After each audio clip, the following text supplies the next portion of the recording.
Niin, ootko jou? Oon, tosi Hyvä. joo. Ei. Nyt ollaan... No, nyt ollaan täällä Petosella Liparilla. Eiks Kyllä. niin? Täällähän pääsee harrastamaan skeittausta. Täällä on aivan mahtava skeittiparkki. Käydään katsomassa vähän. Meinaan Laurahan on vanha skeittari.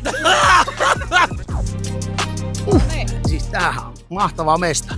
Tänne kannattaa tulla. Täällä pystyy muutakin harrastamaan. Tietenkin skeittailua on noita skuutteja, mutta eiks vaan? Kyllä.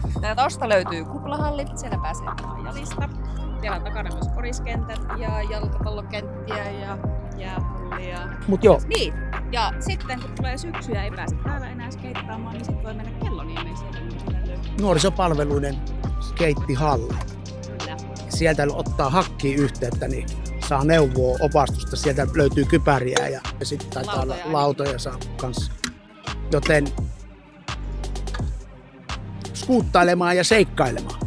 Muistakaa kypärä. Niin, ja samoin muualla kuin ollaan, niin kypärä piässä on parempi kuin aivotärähys kyssissä. Joo. Parilla.